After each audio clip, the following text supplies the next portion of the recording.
The morning sun cast long shadows across the military base as Sarah Martinez walked through the gates for her first day at Naval Station Norfolk. Her heart pounded with a mixture of excitement and nervousness.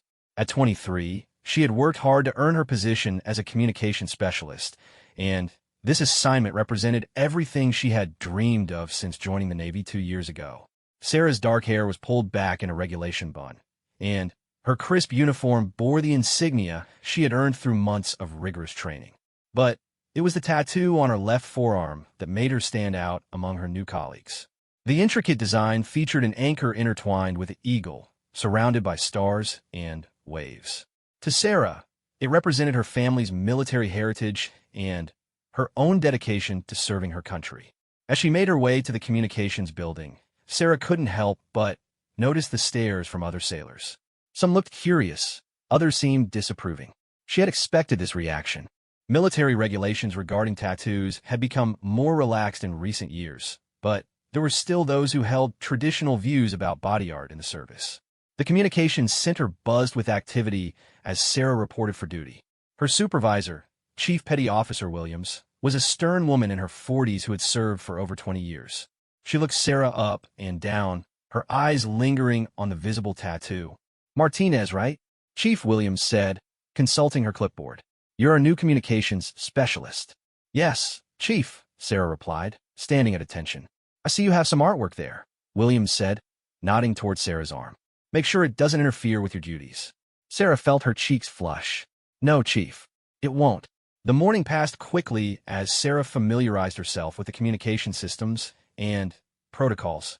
Her training had prepared her well, and she found herself adapting quickly to the fast-paced environment. However, she couldn't shake the feeling that some of her colleagues were watching her more closely than necessary. During her lunch break, Sarah sat alone in the mess hall, picking at her food while reviewing technical manuals. She was so absorbed in her reading that she didn't notice the group of sailors approaching her table until one of them cleared his throat. "Excuse me," said a tall sailor with short blonde hair and cold blue eyes. His name tag read Peterson. "Mind if we ask you about your tattoo there?" Sarah looked up, sensing the tension in his voice. "What about it?" Peterson exchanged glances with his companions before continuing. "Well, we were wondering if you know what that symbol actually means.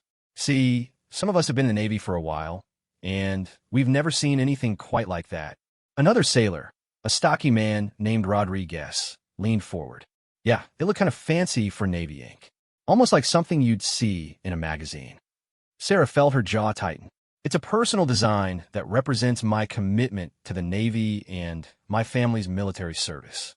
"Family service, huh?" Peterson said with a smirk. "What branch did your family serve in? Because that design doesn't look like any Navy insignia I've ever seen." "My grandfather served in World War II, and my father was in the Marines," Sarah replied, trying to keep her voice steady. "Marines?" Rodriguez laughed. "So you got a Marine tattoo while serving in the Navy? That's interesting." Sarah stood up, her patience wearing thin. "It's not a Marine tattoo. It's my own design that honors my family's service across different branches." The group of sailors seemed amused by her discomfort. Peterson shook his head slowly. "Look, Martinez, I'm sure you mean well, but around here, we take our traditions seriously. When you wear something that looks official, people notice. They wonder if you've earned the right to wear it." "I earned my place here, just like everyone else," Sarah said firmly. "Maybe," Peterson said, "but that tattoo suggests otherwise. It looks like you're trying to claim something that doesn't belong to you." Before Sarah could respond, the group walked away, leaving her standing alone by the table. She felt her hands shaking as she gathered her materials. This was not how she had imagined her first day would go. The afternoon brought more of the same. Whispers followed Sarah wherever she went, and she caught snippets of conversations that made her stomach churn. Who does she think she is? That tattoo is disrespectful. Someone should report her. As the day wore on, Sarah found it increasingly difficult to concentrate on her work. Every time she looked up from her station, she felt eyes on her. The communication center, which had seemed welcoming that morning, now felt hostile and unwelcoming. Chief Williams noticed Sarah's distress during the afternoon briefing. "Martinez, everything all right? You seem distracted." "I'm fine, Chief," Sarah replied, though her voice betrayed her emotions. "Good, because tomorrow we have an important inspection, and I need everyone focused." The base commander and several high-ranking officers will be touring our facility. Sarah nodded, dreading the thought of more scrutiny. Understood, Chief. As her shift ended, Sarah made her way to the parking lot, eager to escape the oppressive atmosphere of the base. However, she found Peterson and his group waiting by her car. Their expressions were even more hostile than before. Martinez, Peterson called out as she approached. We've been talking, and we think you should know that word about your tattoo is spreading. Sarah stopped a few feet away from them. What do you mean? I mean, people are starting to ask questions about whether you're authorized to wear that insignia. Some folks think it might be stolen valor. Sarah's blood ran cold. Stolen valor was one of the most serious accusations that could be leveled against a service member. That's ridiculous. This is a personal tattoo, not a military insignia. Rodriguez stepped forward. Maybe, but it sure looks official. And when people see you wearing something that looks like a special operations insignia, they wonder what you're trying to hide. Special operations? Sarah was confused. This isn't a special operations symbol. Are you sure about that? Peterson asked with a cold smile. Because we showed some pictures to a few guys who've been around longer than us, and they seem to think it looks awfully familiar. Sarah felt panic rising in her chest. She had designed the tattoo herself, working with a local artist to create something personal and meaningful. The thought that it might resemble an actual military insignia had never crossed her mind.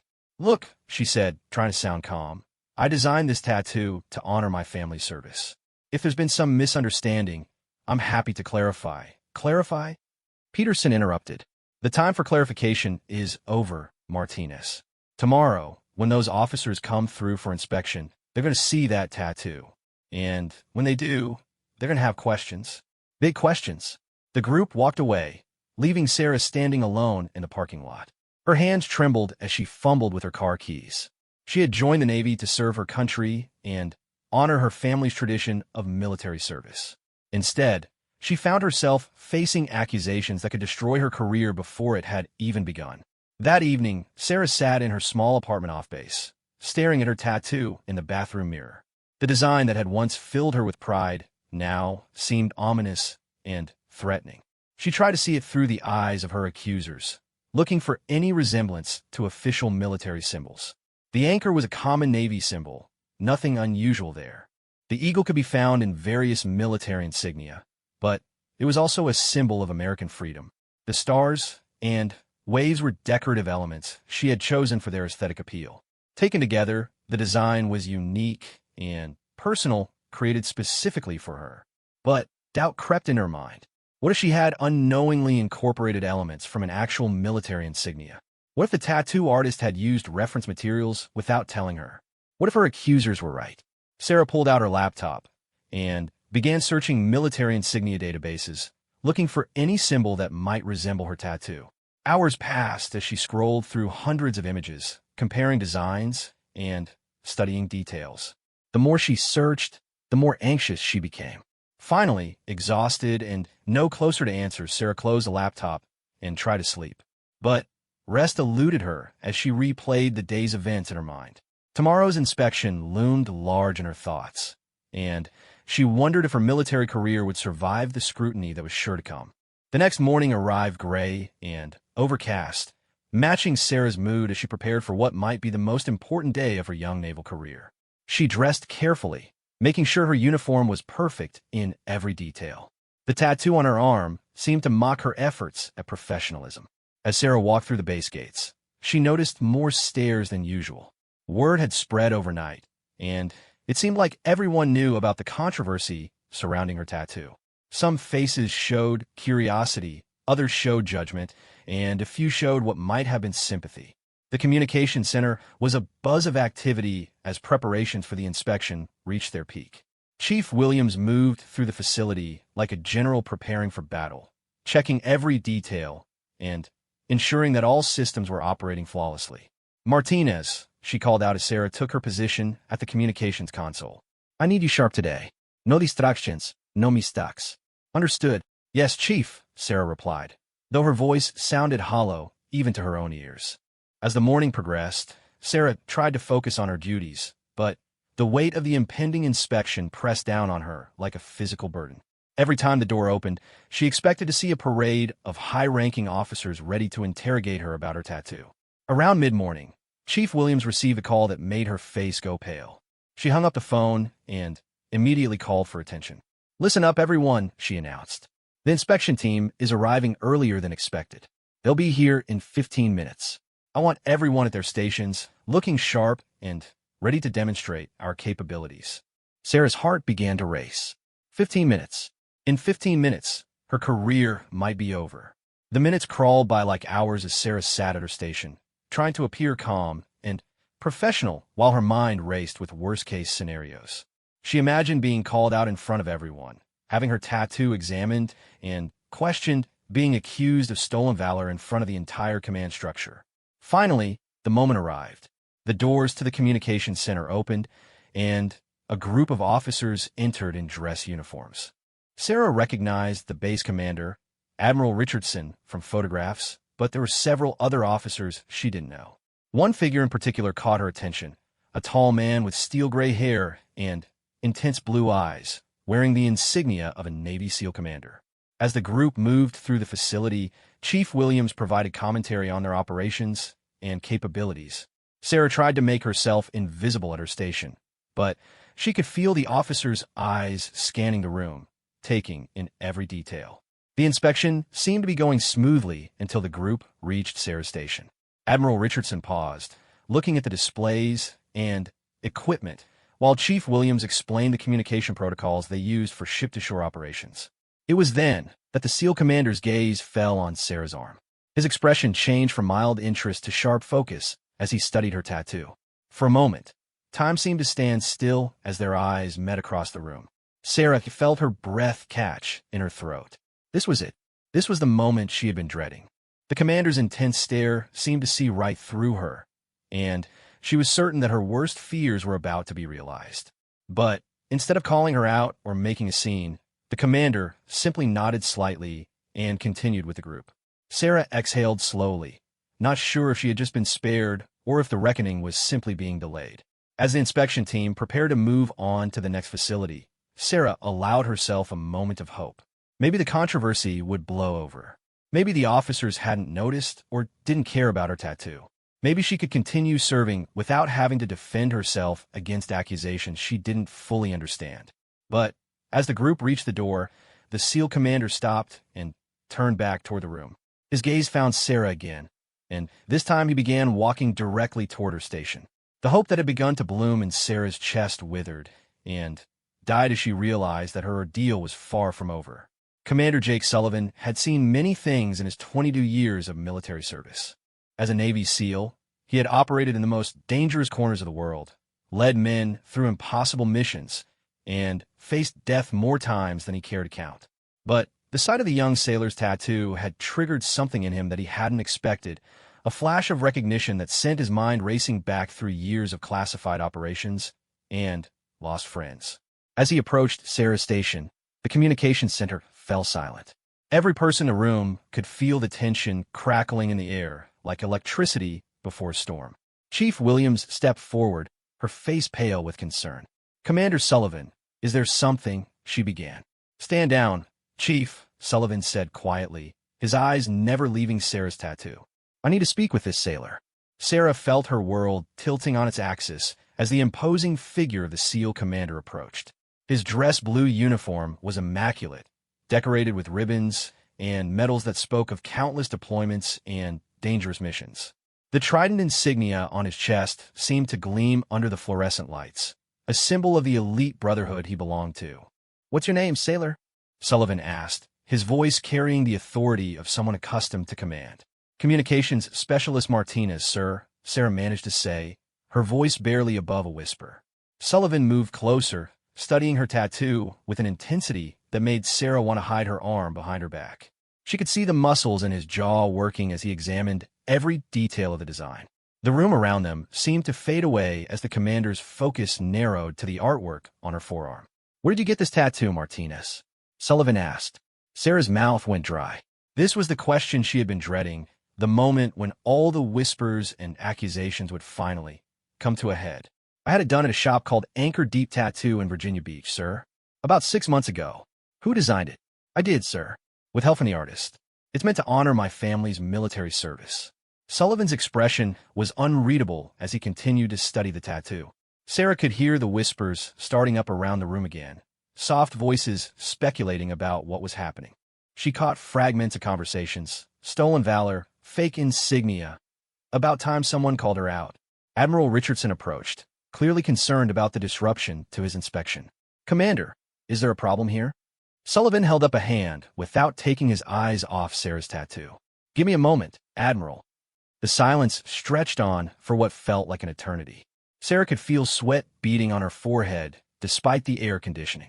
Her career, her dreams, everything she had worked for hung in the balance of whatever judgment this SEAL commander was about to render. Finally, Sullivan straightened up and looked directly into Sarah's eyes. "Martinez, do you know what this symbol represents?" Sarah's heart pounded so hard she was sure everyone in the room could hear it. "It's my personal design, sir. The anchor represents the Navy, the eagle represents freedom, and the stars represent the states we serve. And the specific configuration, the way the elements are arranged." Sarah felt trapped. She had designed the tattoo based on her own ideas and feelings, but now it seemed like there was some hidden meaning she had missed. I'm not sure what you mean, sir." Sullivan was quiet for another long moment, his intense blue eyes never leaving her face. Then, unexpectedly, his expression began to change. The stern mask of authority softened slightly, replaced by something that looked almost like recognition. "Chief Williams," Sullivan said, turning to the facility supervisor, "I need to speak with Martinez privately. Is there somewhere we can talk?" Chief Williams nodded quickly. "Yes, sir. There's a briefing room just down the hall." As Sullivan gestured for Sarah to follow him, the young sailor felt like she was walking to her own execution. The eyes of her colleagues followed them as they left the communication center, and Sarah was certain that by the time this conversation was over, her Navy career would be finished. The briefing room was small and windowless, containing only a conference table and a few chairs. Sullivan closed the door behind them and motioned for Sarah to sit. She remained standing at attention. "Sit down, Martinez. This isn't a formal disciplinary meeting." Sarah reluctantly took a seat, her back straight and her hands folded in her lap. Sullivan sat across from her, his intense gaze never wavering.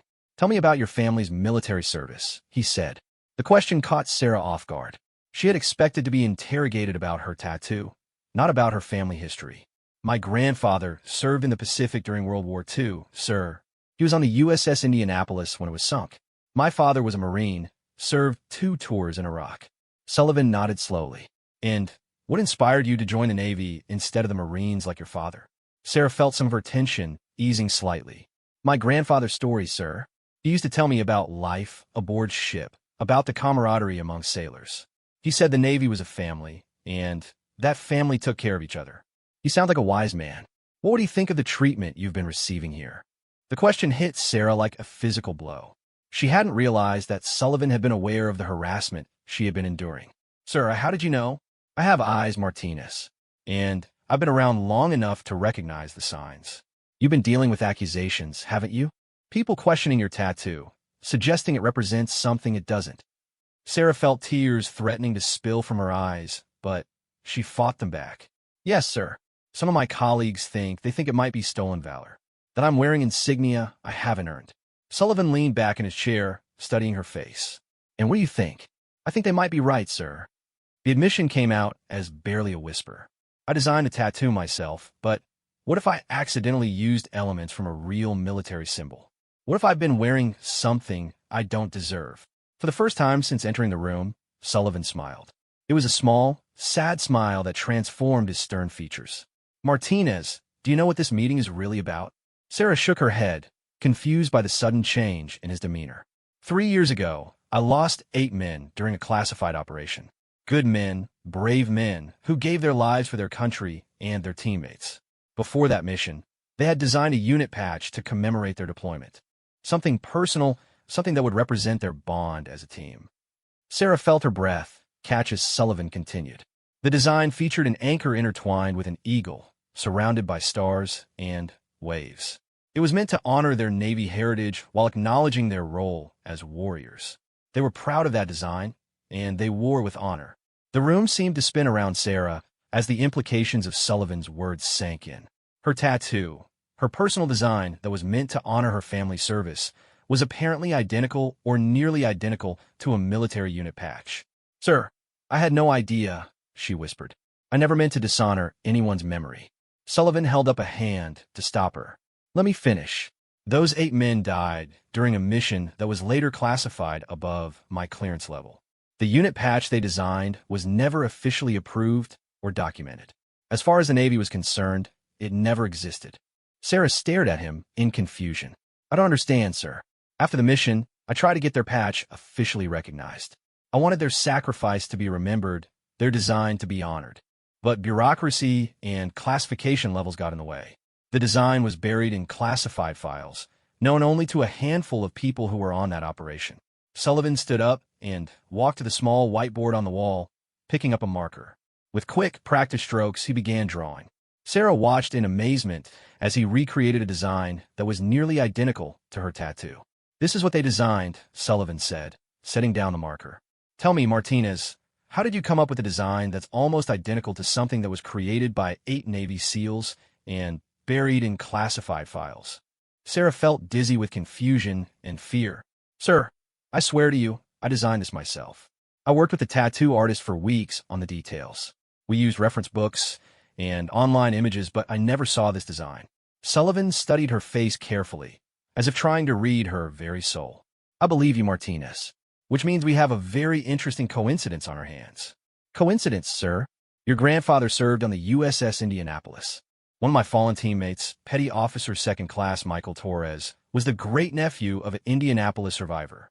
His great-uncle used to tell him the same stories your grandfather told you. Stories about Navy family and taking care of each other."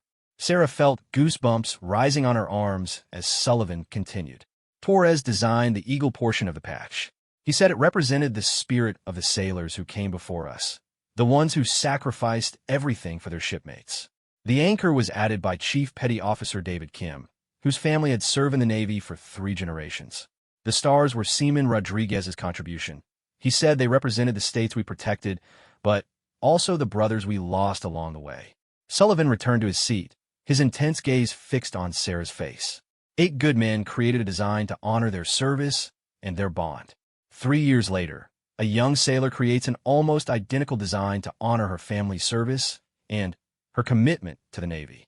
"You tell me, Martinez, is that really a coincidence?" Sarah sat in stunned silence, trying to process everything Sullivan had told her.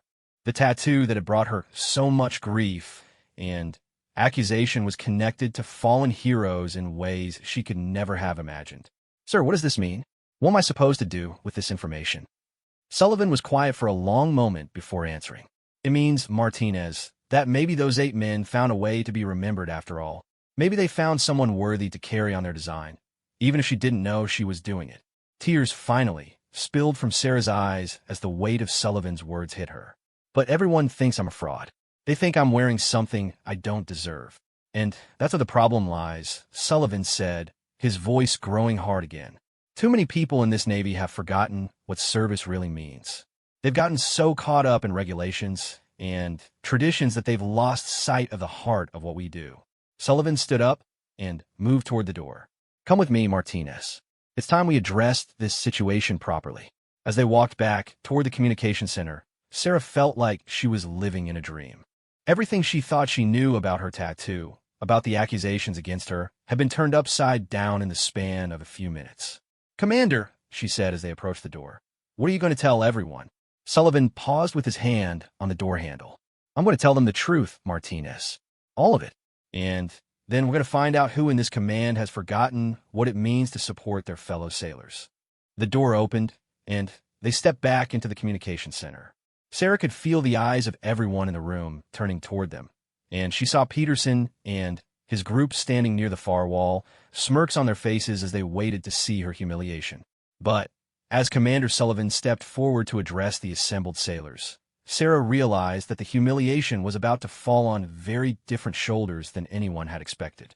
The communication center fell into complete silence as Commander Sullivan stepped into the center of the room. His presence commanded immediate attention, and every sailor in the facility instinctively straightened to attention. Admiral Richardson and the the other inspection officers moved closer, sensing that something significant was about to unfold. Sarah stood beside the SEAL commander, her heart hammering in her chest as she watched Peterson and his group across the room. Their smug expressions suggested they expected to witness her public humiliation, the final nail in the coffin of her naval career. They had no idea how wrong they were. At ease, everyone, Sullivan commanded, his voice carrying easily across the room. I want everyone to hear what I'm about to say. Chief Williams stepped forward, concern etched across her weathered features. Commander, if there's an issue with one of my sailors. There is an issue, Chief, Sullivan interrupted, his blue eyes scanning the assembled faces. But not the kind you might expect. Sullivan moved to stand directly in front of Peterson and his group, his imposing figure casting a shadow over the sailors who had spent the last 2 days tormenting Sarah. I understand there have been accusations flying around this facility. Accusations about stolen valor and unauthorized insignia. Peterson stepped forward, his chest puffed out with false confidence. Sir, we were just concerned about maintaining proper standards. When we see someone wearing what appears to be official military symbolism without authorization, Sullivan's voice dropped to a dangerous level that made everyone in the room take notice. Tell me, Petty Officer Peterson, what exactly do you think you see when you look at Martinez's tattoo? Peterson glanced at his companions for support before answering. Well, sir, it looks like some kind of special operations insignia. The eagle, the anchor, the stars. It's clearly meant to represent something official. And you assume she was wearing it without permission? Yes, sir. We couldn't find any record of her earning the right to wear such a symbol. Sullivan nodded slowly, his expression unreadable. I see. And did it occur to you to actually investigate before making accusations? Did you bother to research the design or speak with someone who might know its origins? Peterson's confidence began to waver. Sir, we tried to identify it through standard databases, but you didn't try hard enough, Sullivan cut him off. Because if you had done proper research, you would have discovered that this design is connected to one of the most classified operations in recent Navy history. A murmur ran through the assembled sailors. Peterson's face went pale as the implications of Sullivan's words began to sink in. 3 years ago, Sullivan continued, his voice carrying to every corner of the room, 8 Navy SEALs designed a unit patch for their deployment.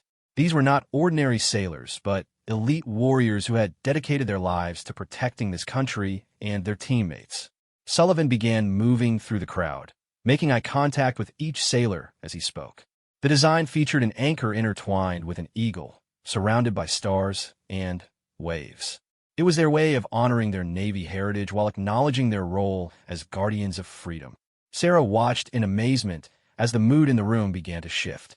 The hostile stares that had followed her for days were now focused on Peterson and his group, who stood looking increasingly uncomfortable. Those 8 men died during their mission, Sullivan continued, his voice thick with emotion. They died serving their country, serving the Navy, serving the principles that every one of you swore to uphold when you took your oath. The silence in the room was now absolute. Even Admiral Richardson stood transfixed, clearly unaware of the story Sullivan was telling. Their design was never officially approved because the mission was classified beyond most clearance levels. It exists in the memories of those who served with them, and in the hearts of those who remember their sacrifice. Sullivan stopped directly in front of Sarah, placing a gentle hand on her shoulder. 3 years later, communications specialist Martinez creates an almost identical design. Not because she had access to classified files, not because she was trying to steal anyone's valor, but because she wanted to honor her own family's tradition of military service. Sarah felt tears streaming down her face as Sullivan continued to speak. She had gone from being the target of accusations to being vindicated in ways she never could have imagined. Martinez's grandfather survived the sinking of the USS Indianapolis. Her father served 2 tours in Iraq as a Marine. She designed this tattoo to honor their sacrifice and her own commitment to the Navy. She had no way of knowing that she was recreating a design that already existed in classified files. Sullivan turned to face Peterson directly, his expression hardening. So tell me, Petty Officer Peterson, who exactly do you think needs to apologize here? Peterson's mouth opened and closed like a fish out of water. Sir, we had no way of knowing. You had no way of knowing because you didn't bother to find out, Sullivan said sharply. Instead of investigating, you chose to gossip. Instead of supporting a fellow sailor, you chose to tear her down. Instead of upholding the values of the United States Navy, you chose to engage in harassment and intimidation. Rodriguez stepped forward, trying to salvage the situation. Commander, we were just trying to maintain standards. Sullivan's voice rose for the first time, causing everyone in the room to flinch. Let me tell you about standards, sailor. The standard is that we support our teammates. The standard is that we investigate before we accuse. The standard is that we remember why we serve. Admiral Richardson stepped forward, clearly concerned about the direction the conversation was taking. Commander Sullivan, while this is certainly an interesting story, perhaps we should— No, Admiral, Sullivan said firmly. This needs to be addressed here and now. Because what happened to Martinez over the last few days represents everything that's wrong with our military culture today. Sullivan began pacing in front of the assembled sailors, his passionate words echoing off the walls of the communication center. We've become so obsessed with rules and regulations that we've forgotten the human beings wearing the uniform. We've become so focused on catching people doing wrong that we've stopped looking for people doing right. Sarah watched in awe as the SEAL commander continued his impromptu speech. She had gone from feeling completely alone to having one of the most respected warriors in the Navy defending her in front of everyone who had doubted her. Martinez designed this tattoo to honor her family's service, Sullivan continued. Her grandfather survived one of the worst naval disasters in American history. Her father fought in Iraq. She joined the Navy to continue that tradition of service. And how do we welcome her? With suspicion, with accusations, with harassment. Sullivan stopped in front of Peterson again. You want to know who approved this insignia? Petty Officer Peterson? 8 dead Navy SEALs approved it when they designed it during their final deployment.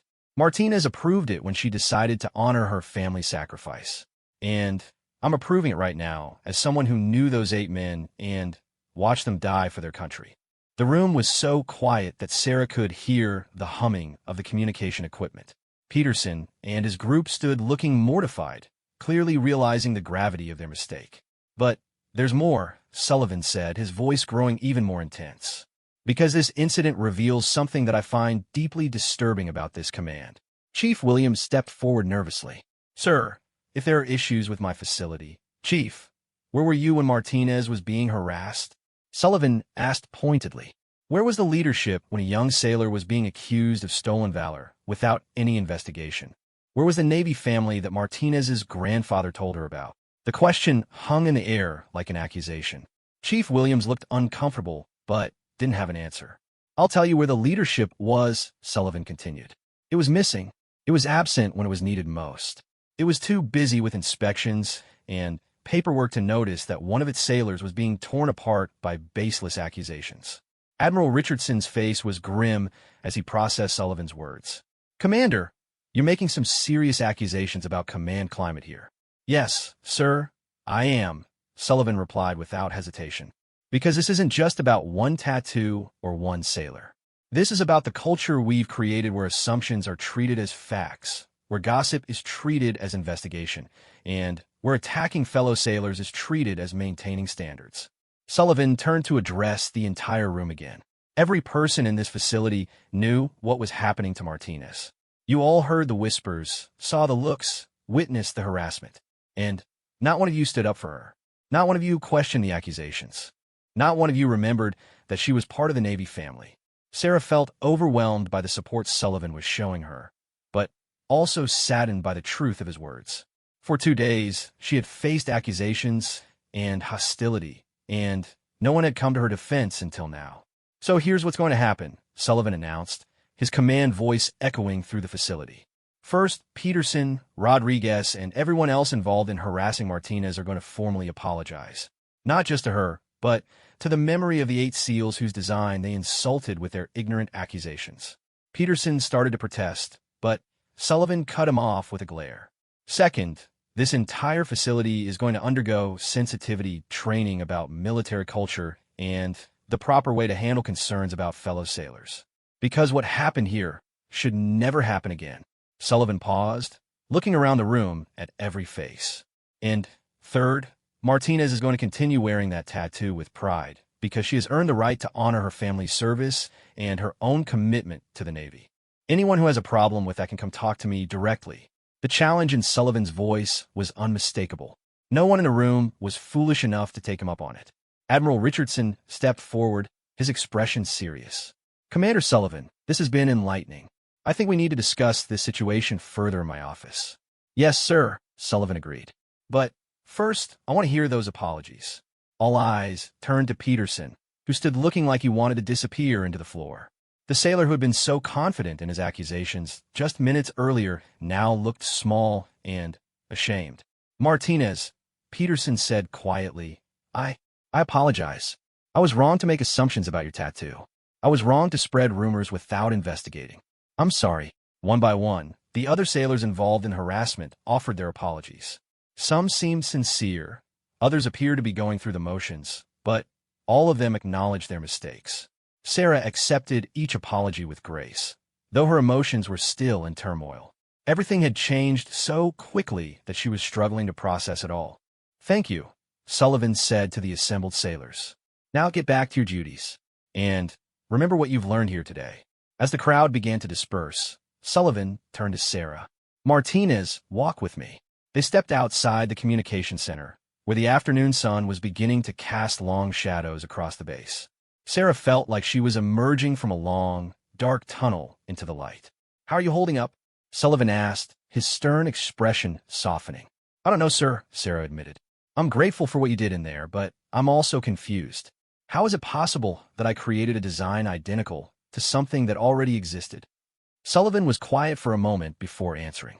I've been thinking about that myself, Martinez, and I have a theory. Sarah looked at him expectantly. Sometimes, Sullivan said slowly, when people are connected by shared experiences and values, they think alike. Your grandfather's stories about Navy family, your father's service in Iraq, your own commitment to the Navy, these aren't unique experiences. They're part of a tradition that connects all of us who serve. Sullivan gazed out across the base, his eyes distant. Those 8 SEALs were connected to that same tradition. When they designed their patch, they were drawing from the same well of honor and service that inspired your tattoo. Maybe it's not such a coincidence after all. Sarah felt a chill run down her spine as she considered his words. Do you really think that's possible, sir? I think, Sullivan said, turning to meet her eyes, that there are more connections between us than we realize. I think the bonds of military service run deeper than we understand. And I think those 8 men would be honored to know that their design lives on through someone who shares their commitment to the Navy. As they stood in the afternoon sunlight, Sarah felt a sense of peace settling over her for the first time in days. But she also sensed that this was only the beginning of a much larger story, one that would reshape not just her own future, but the culture of the entire base. 2 weeks had passed since Commander Sullivan's explosive confrontation in the communications center, and the ripple effects of that moment continued to spread throughout Naval Station Norfolk. Sarah had watched with amazement as the entire culture of her workplace began to transform. But she was about to discover that the most profound changes were yet to come. The sensitivity training Sullivan had mandated was in full swing, with every department on the base required to attend sessions on military culture, respect, and proper procedures for addressing concerns about fellow service members.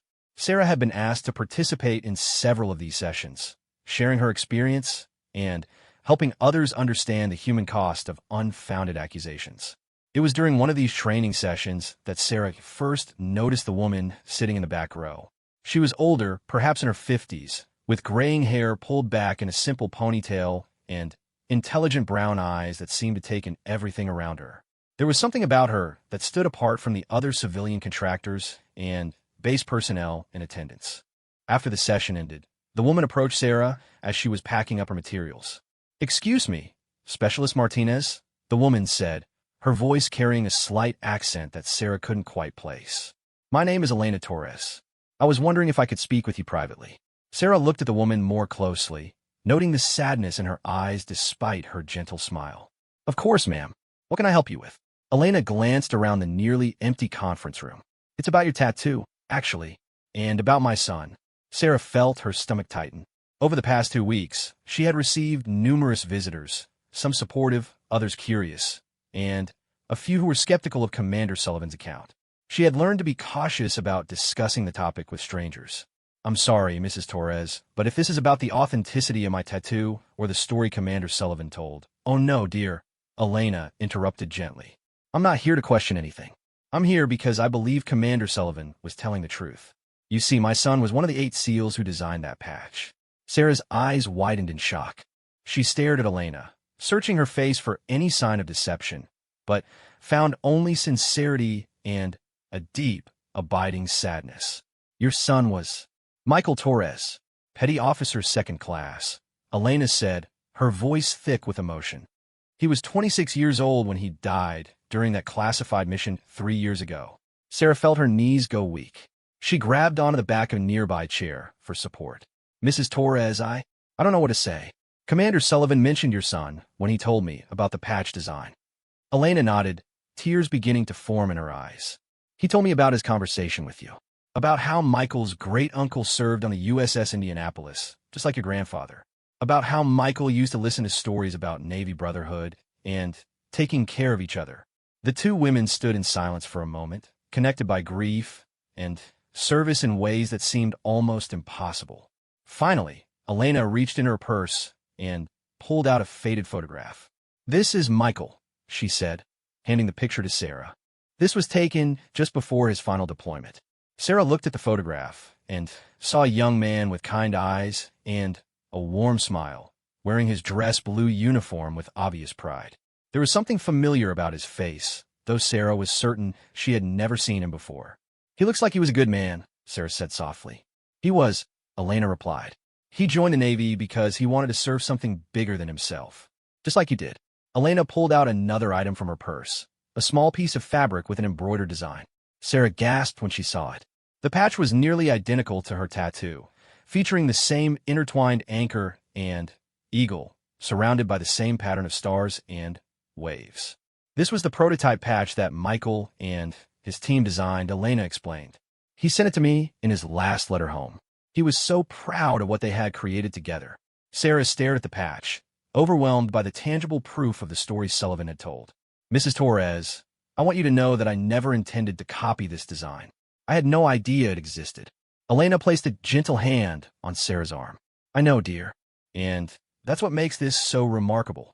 You see, after Michael died, I spent months trying to understand why he had to go. Why such a good man had to be taken so young. I struggled with anger and grief and questions that had no answers. Elena's voice grew stronger as she continued. But when I heard Commander Sullivan's story about you, when I learned that someone else had created this same design to honor their family service, I felt like I finally had an answer. Not about why Michael died, but about how his memory could live on. Sarah felt tears streaming down her face as Elena's words sank in. I don't understand. Don't you see? Elena said, her own tears flowing freely now. This design was never just about 8 men on one mission. It was about all of us who serve, all of us who sacrifice, all of us who choose to be part of something bigger than ourselves. When you created this tattoo, you were continuing their legacy without even knowing it. The conference room door opened, and Commander Sullivan stepped inside. He took one look at the 2 women standing together and stopped short. Elena, he said softly, I wasn't expecting to see you here. Jake, Elena replied, using his first name with the familiarity of someone who had known him for years. I had to meet her. I had to see for myself. Sullivan approached them slowly, his usual commanding presence tempered by obvious emotion. Martinez, Mrs. Torres, was like a second mother to all of us on that team. Michael used to talk about her constantly. Elena smiled through her tears. Jake was Michael's commanding officer, but he was also his friend. He's the one who brought me Michael's personal effects after the mission. Sarah looked between the 2 of them, beginning to understand the depth of their connection and the pain they shared. Commander, you never told me that Mrs. Torres was involved in this. I wanted her to make that choice herself, Sullivan explained. Losing Michael was devastating for all of us, but Elena lost her only child. I couldn't ask her to relive that pain just to validate your story. Elena shook her head firmly. Jake, you know better than that. This isn't about pain, it's about purpose. When you told me about Sarah's tattoo, about the impossible coincidence of her creating the same design, I knew I had to be part of this. She turned to Sarah, her eyes shining with conviction. I spent 3 years wondering if Michael's sacrifice meant anything, if anyone would remember what he and his teammates died for. Now I know the answer.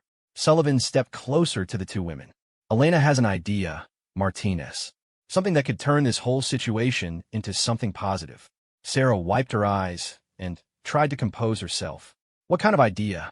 Elena took a deep breath before speaking. I want to help you establish a memorial scholarship in honor of Michael and his 7 teammates. Something for military children who want to serve but need financial assistance for education or training. The proposal hit Sarah like a thunderbolt. Mrs. Torres, that's an incredible idea, but I'm just a communications specialist. I don't have the resources or connections to establish something like that. But I do, Elena said with a smile. Michael's father and I divorced when he was young, but his father went on to become quite successful in business. When Michael died, his father established a trust fund that was supposed to be for future grandchildren. Since that's not going to happen now, we want to use that money to help other military families. Sullivan nodded approvingly. Elena approached me last week with this idea. She wants to use your story, the connection between your tattoo and Michael's patch, as the foundation for the scholarship program. Sarah felt overwhelmed by the magnitude of what they were proposing. I don't know what to say. This is so much bigger than anything I ever imagined. That's exactly the point, Elena said. Michael and his teammates died during a classified mission that officially never happened. There are no monuments to their sacrifice, no public recognition of what they gave up. But this scholarship program could be their legacy. Sullivan placed a hand on Sarah's shoulder. Elena wants to call it the Invisible Heroes Scholarship Program. It would help military children pursue education or training that lead to service careers. Navy, Army, Air Force, Marines, Coast Guard, it doesn't matter. What matters is the commitment to serve. Sarah stared at the patch in Elena's hands, thinking about the 8 men who had designed it, and the impossible coincidence that had connected their memory to her own story. What would you need from me? Your story, Elena said simply. Your willingness to share how this design came to mean something to you, how it connects your family's service to Michael's sacrifice. You would be the face of the scholarship program, the living example of how military values pass from one generation to the next. Sullivan added, it would also mean speaking publicly about what happened here on base, about how assumptions and accusations can tear apart the very unity we're supposed to protect. The scholarship program would include educational components about military culture and respect for fellow service members. Sarah felt the weight of the opportunity and the responsibility settling on her shoulders. This wasn't just about her anymore, or even about the 8 fallen SEALs. This was about creating something positive from pain, something lasting from loss. There's something else, Elena said quietly. The trust fund is substantial enough to provide full scholarships for dozens of students every year. But more importantly, it would be a way for families like yours and mine to stay connected to the military community even after active service ends. Sarah thought about her grandfather, who had spent his final years telling stories about Navy brotherhood to anyone who would listen. She thought about her father, who still wore his Marine Corps t-shirt to the grocery store despite being retired for over a decade. She thought about her own commitment to service and the path that had led her to this moment. What exactly would I have to do? She asked. Sullivan and Elena exchanged glances before Elena answered. We want to hold a public ceremony to announce the scholarship program. You would speak about your family's military service, about designing your tattoo to honor that service, and about how you unknowingly connected to Michael's team. It would be a way to honor all of our fallen heroes while creating something positive for future generations. The ceremony would be held here on base, Sullivan added. We've already spoken with Admiral Richardson, and he's supportive of the idea. In fact, he thinks it could serve as a model for other bases dealing with similar cultural issues. Sarah looked down at her tattoo, the design that had caused her so much pain just weeks earlier. Now, it was becoming the symbol of something much larger than herself, something that could honor the dead while helping the living. When would this ceremony take place? She asked. Elena smiled, the first truly happy expression Sarah had seen on her face. If you agree to do this, we're hoping to hold it in 3 weeks. That would be the 3-year anniversary of the mission that took Michael and his teammates. The significance of the timing wasn't lost on Sarah. 3 years to the day after 8 men died serving their country. Their memory would be honored through a program designed to help others follow in their footsteps. I'll do it, Sarah said without hesitation. I'll do whatever you need me to do. Elena stepped forward and embraced Sarah, holding her tightly as both women cried. Sullivan watched them with obvious emotion, his usually stoic expression softened by the sight of two people connected by service and sacrifice finding comfort in each other. As they stood together in that conference room, Sarah realized that her journey was far from over. In fact, it was just beginning. The tattoo that had nearly ended her career was about to become the foundation for something that could impact hundreds of lives for decades to come. But first, there was work to be done. A ceremony to plan, a story to tell, and a legacy to build. Sarah Martinez, the communications specialist who just wanted to honor her family's service, was about to become the public face of one of the most meaningful scholarship programs in military history. The morning of the ceremony dawned clear and bright, with a gentle breeze coming off the Chesapeake Bay that seemed to carry promises of new beginnings. Sarah stood in front of the mirror in her quarters, adjusting her dress blue uniform one final time. The tattoo on her forearm was visible beneath the short sleeves, no longer a source of shame, but a badge of honor that connected her to heroes she had never met. 3 weeks of preparation had transformed not just the base, but Sarah herself. What had started as a personal ordeal had evolved into something that captured national attention. Military Times had run a feature story about the scholarship program, and several major news networks had requested interviews. Most importantly, over 200 applications for the Invisible Hero Scholarship had already been submitted from military families across the country. A knock on her door interrupted Sarah's thoughts. She opened it to find Elena Torres standing in the hallway, wearing a navy blue dress with a small pin on her lapel featuring the design for Michael's patch. "How are you feeling, dear?" Elena asked, studying Sarah's face with the practiced eye of someone who had learned to read people's emotional states. "Nervous," Sarah admitted. "I keep thinking about all the people who will be watching, all the expectations. What if I don't say the right things? What if I don't honor Michael and his teammates the way they deserve?" Elena stepped into the room and placed her hands on Sarah's shoulders. "You know what Michael would say if he could see you right now?" Sarah shook her head. "He would say that the best way to honor someone is to live your life with the same values they died for. Service, sacrifice, brotherhood, loyalty. These aren't things you talk about, they're things you do. And you've been doing them since the day you put on that uniform." Elena's words steadied Sarah's nerves. Over the past 3 weeks, the two women had spent countless hours together, sharing stories about their families and learning about each other's experiences with military life. Elena had become like a surrogate mother to Sarah, while Sarah had helped Elena find new purpose in her grief. "Is Commander Sullivan already at the ceremony site?" Sarah asked. "He's been there since dawn, making sure every detail is perfect," Elena replied with a fond smile. "Jake doesn't do anything halfway. When he commits to something, he gives it everything he has." They walked together toward the parade ground where the ceremony would take place. As they approached, Sarah could see that the area had been transformed. A large stage had been erected with red, white, and blue bunting, and hundreds of chairs were arranged in neat rows facing the platform. A large screen displayed a slideshow of military families, including photos that Elena had provided of Michael and his 7 teammates. The early morning crowd was already substantial, but Sarah knew it would grow significantly as the 10 a.m. start time approached. She spotted familiar faces from her communication center, including Peterson and Rodriguez, who had both volunteered to help with event logistics as part of their ongoing efforts to make amends for their earlier behavior. Chief Williams approached them as they neared the stage area.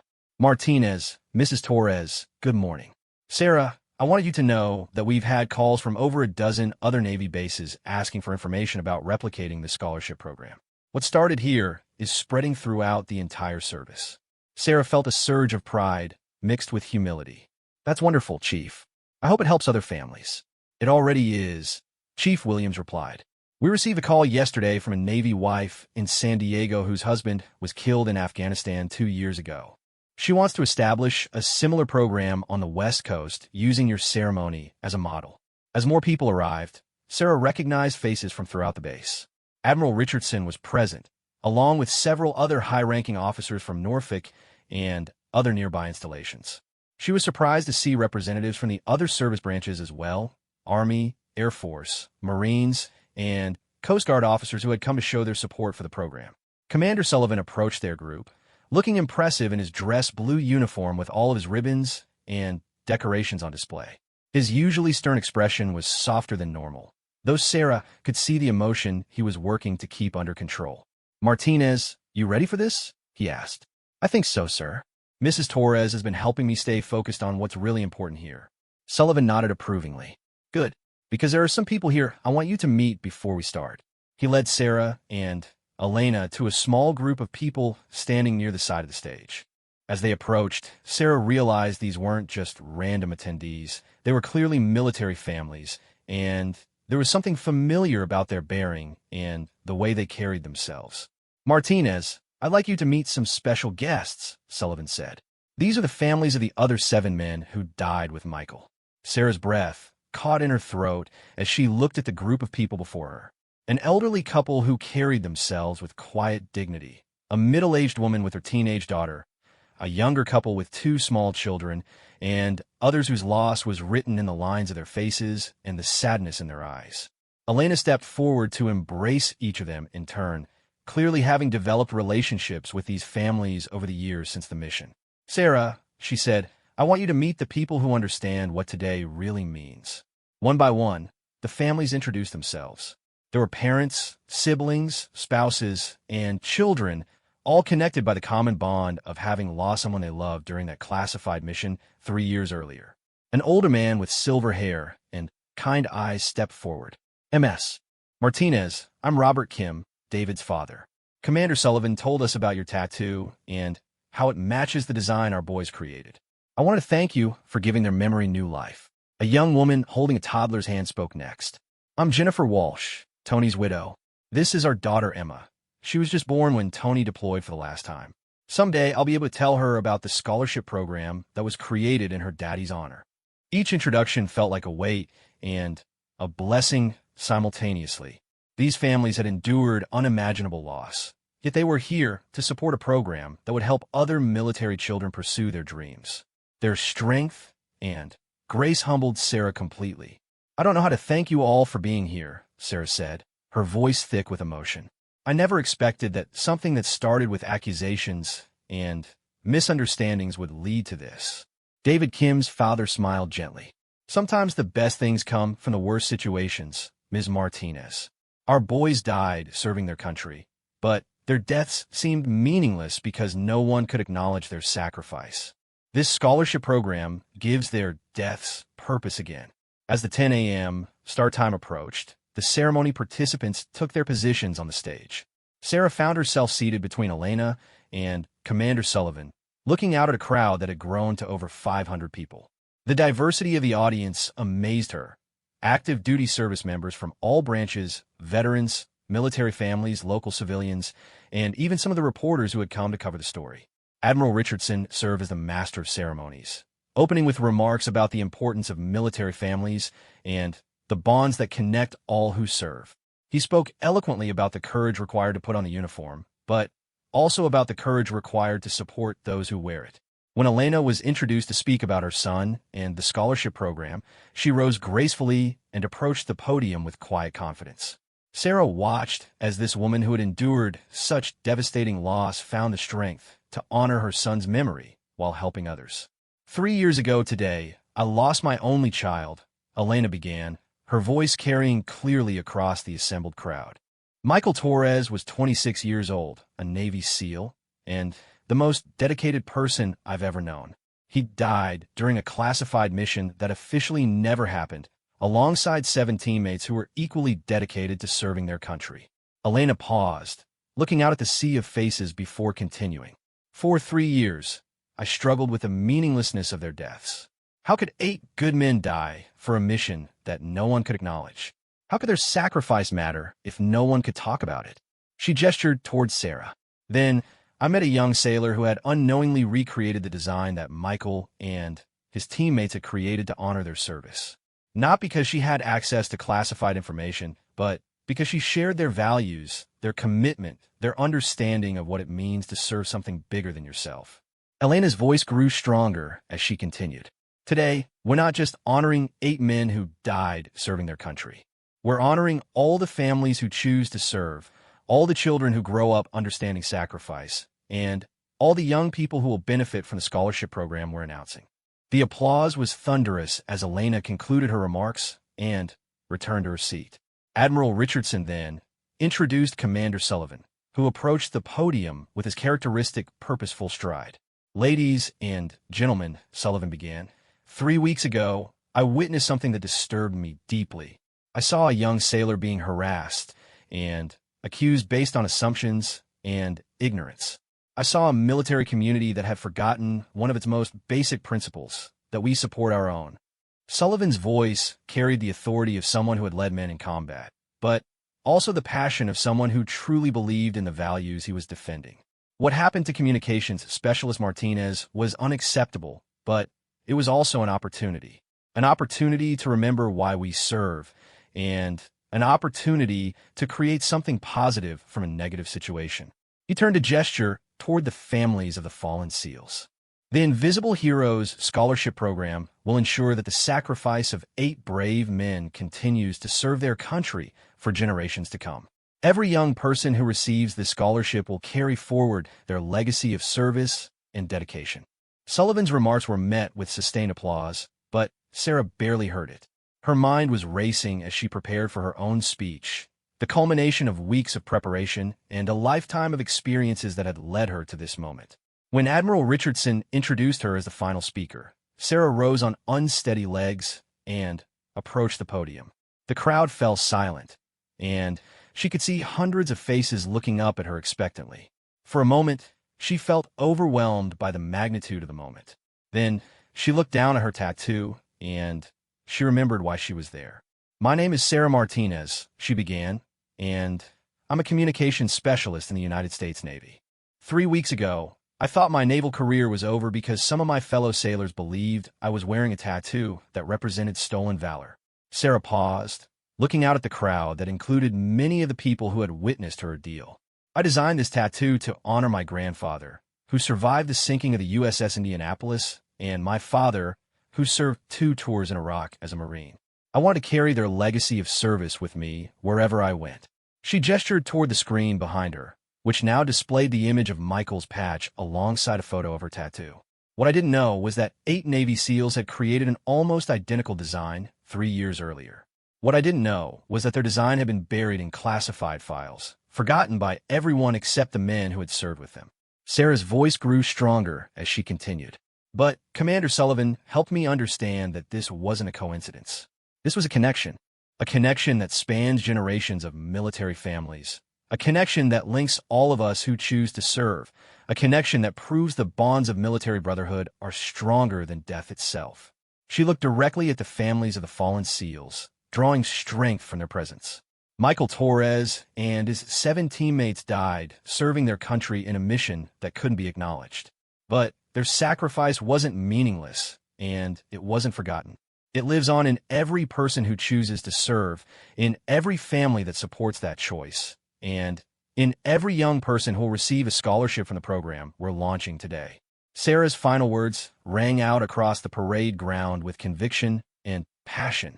The Invisible Heroes Scholarship Program isn't just about honoring 8 fallen warriors.